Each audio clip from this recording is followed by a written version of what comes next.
আমারে না কেটে গাছ কাটা যাবে না, আমারে আগে কাটতে হবে, তারপর গাছ কাটতে হবে। এর মানে কি? আমি কিন্তু একটা হুমকি দিছি, আর আমারে কাটলে কি আমি ছাড়বো? না।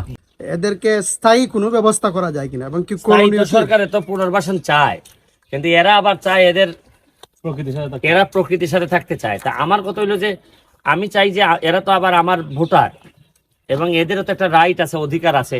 আমি চাইতেছি যে এদের যেন অধিকার খর্ব না হয়, সরকারের যেভাবে যেটা চাচ্ছে এটা যেন অধিকারের সাথে একটা ব্যালেন্স হয়।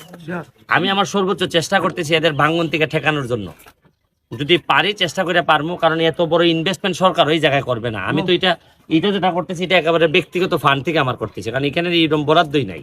এই পর্যন্ত কয়বার তাদের পাশে এরাই তো জানে, আমি 3 বার দাঁড়াইছি এই পাশে, এই ব্রিজের এক্সটেনশন করছি, এখন ব্রিজ হয়ে যেতেছে। মানে বিষয় হচ্ছে কি, প্রকৃতির সাথে যখন মানুষ দুর্ব্যবহার করে তখন প্রকৃতি কি করে এটার একটা ছোট নমুনা আমাদেরকে দেখাই দিয়ে যাচ্ছে।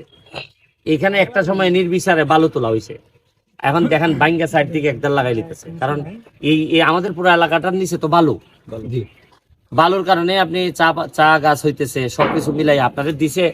আপনাদের প্রকৃতি আমাদেরকে অনেক সম্পদ দিছে, কিন্তু প্রকৃতি আমাদেরকে সবগুলারে মানুষ দেয় না, কিছু অমানুষও দিছে, যার কারণে এই অমানুষটা করতেছে কি প্রকৃতিটারে একেবারে নষ্ট করে দিচ্ছে।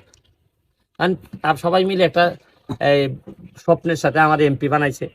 আমি এখন এই অমানুষ এবং প্রকৃতির বিরুদ্ধে যুদ্ধ ঘোষণা করছি।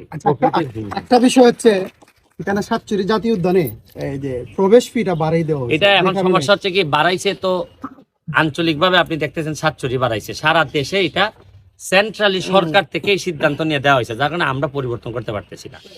আমরা বারবার বলার চেষ্টা করছি যে কোনো জায়গায় কম কোনো জায়গায় বেশি এরকম করা যায় কিনা। এরা করছে কি সব এক, কারণ সরকার যখন একেবারে একক কোনো পলিসি করে তখন চাইলেই আমি অঞ্চলের নেতা হিসেবে তো বা ইউনো বা ওই এসিলেন্ট এরা পারে না। আপনি তো দাবি জানাইতে পারেন না, দাবি জানাই এরার আবার চিন্তাটা আরেক রকম। এরার চিন্তা হইলো আপনি চিন্তা করতেছেন যে এখানে পর্যটক আসবে, এরার কত হইলো পর্যটক যত কম আসে ভালো, কারণ প্রকৃতিটা নষ্ট হবে কম। এটা আসলে পর্যটকের জন্য না, এটা হচ্ছে গিয়ে রিসার্চ করার জন্য, এটা হচ্ছে গিয়ে এখানে মানুষ স্টুডেন্টরা আসবে, প্রকৃতির সাথে থাকবে। কিন্তু আপনি যেটা চিন্তা করতেছেন এটা হইলো গিয়ে যে সাতচুরি এটা হাজার হাজার পর্যটক আসবে, কারণ পর্যটক আসলে তো এলাকা নষ্ট হয়। তো এখন আমি চেষ্টা করতেছি যে ইনকামই তো দরকার, পর্যটক মানে তো ইনকামটা অন্যভাবে এদেরকে, যেমন সিএমসি কমিটির আমি শক্তিশালী করতেছি, এদেরকে বিভিন্ন ফান্ডের ব্যবস্থা করতেছি। একটা না একটা ওয়েতে তো এদেরকে আমি বিকল্প পথ দেখাইতে হবে। এই কারণেই তো আমি এমপি, এই কারণেই তো আমার এরা 1 লাখ ভোট বেশি দিয়ে আমারে পাশ করাইছে। আর এরা তো জানে যে ব্যারিস্টার সুমন, আমি তো বলছি যে আমেরিকান একটা প্রজেক্টের আন্ডারে এখন এই সিএমসি টিএমসি চলতেছে, এইগুলা